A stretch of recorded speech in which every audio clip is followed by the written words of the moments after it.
जय सीताराम महाराज जी, आपके चरणों में कोटि कोटि प्रणाम।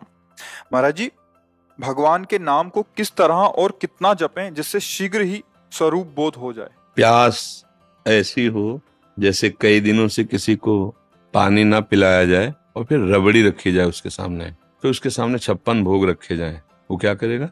नहीं पिएगा। उसकी चाह होगी कि केवल पानी पिला दो।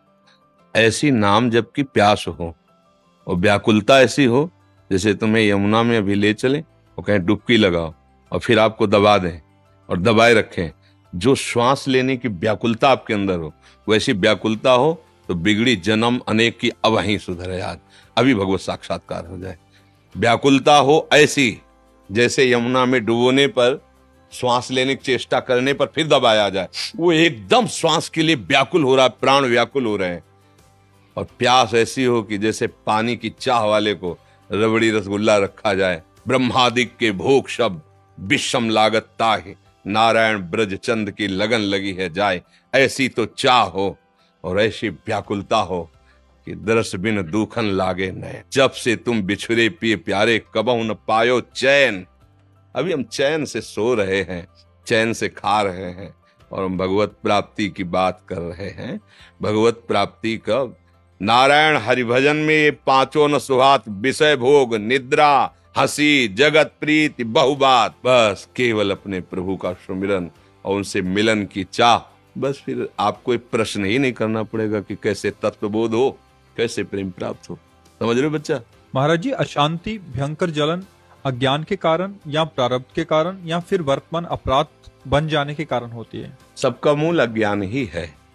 वर्तमान का अपराध भी अज्ञान से ही होता है और पूर्व अपराध जो हुए हैं वो प्रारब्ध का नाम दिया जाता है, वो भी अज्ञान से हुई है। सबका मूल कारण दुख का, अशांति का, जलन का, क्लेश का, जन्म मरण का अज्ञान ही है। तो भगवान के चरणारविंद का आश्रय लेकर भगवान के प्रेमी जनों के द्वारा उनके श्रीमुख से निकले हुए वचनों को सुनकर उनकी आज्ञा के अनुसार जीवन हम अपना चलाए तो बहुत जल्दी हमें ज्ञान प्राप्त हो जाए, तो ये अज्ञान नष्ट हो जाए। अज्ञान नष्ट होते ही परम शांति की प्राप्ति हो जाती है। श्रद्धावान लभते ज्ञानम तत्परः संयतेन्द्रिया, ज्ञानम लब्ध्वा पराम शांति। परम शांति कहाँ मिली? ज्ञानम लब्ध्वा पराम शांति मचरेणादि गच्छति। भगवत प्रेमी महात्मा और शास्त्र, इनके जो वचन है उनके अनुसार जब हम जीवन यापन करते हैं, उनके अनुसार चलते हैं तो हमारा ज्ञान नष्ट हो जाता है। अज्ञान नष्ट होते ही जैसे अंधेरे में क्या है मुझे पता नहीं चल रहा, पर जब प्रकाश हुआ तो पता चल गया। जब पता चल गया तो ना भय रह गया, ना कोई जलन रह गई, ना कोई अशांति। परम शांति, परमानंद की अनुभूति हो गई। किसका प्रश्न था?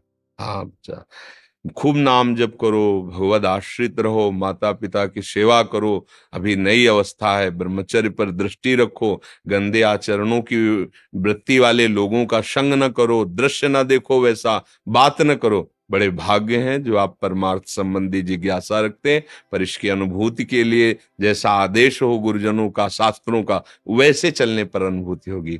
प्रश्न करना उतना लाभदायक नहीं होगा जितना आचरण में उतारना लाभदायक होगा। जैसे मानो आप प्रश्न तो पढ़ के भी कर सकते हो ना, किसी भी उद्देश्य से कर सकते हो। आप प्रश्न, शास्त्र अगर पढ़े लिखे हो तो शास्त्र पढ़ लो, आप उसका प्रश्न कर दो तो आपकी बड़ाई भी हो सकती है कि बहुत सुंदर आपने प्रश्न किया।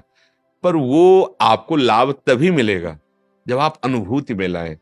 प्रश्न करना और उत्तर दे देना ये दोनों बाहरी विषय है, अनुभव करना ये शांति का विषय है। प्रवचन करने से और प्रवचन सुनने से परमात्म तत्व की प्राप्ति तो नहीं हो जाती ना, उसकी बातें हम समझ जाते हैं। ऐसा करना चाहिए, ऐसा नहीं। पर अनुभूति तभी होगी जब वैसा आप चलोगे, वैसा आप करोगे। नहीं तो फिर जैसे वेद उपनिषद में लिखा है, नायमात्मा प्रवचनेन न लभ्या न मेधया न बहुना श्रुतेन। बहुत प्रवचन करने वाले को भी ये नहीं होता जो परमानंद की, बहुत सुनने वाले को भी नहीं होता, बहुत बुद्धिमान को भी नहीं होता। होता किसको है? जिसने वर्ण कर लिया, मन वचन कर्म से मुझे भगवत प्राप्ति करनी है और जैसा भगवत प्राप्त महात्मा कहते मैं अक्षरशः वैसा चलूंगा, चाहे प्राण चले जाएं, मैं उनके विरुद्ध आचरण में। अब बात बन गई, स्वीकृति हो गई, अब आप आगे बढ़ो।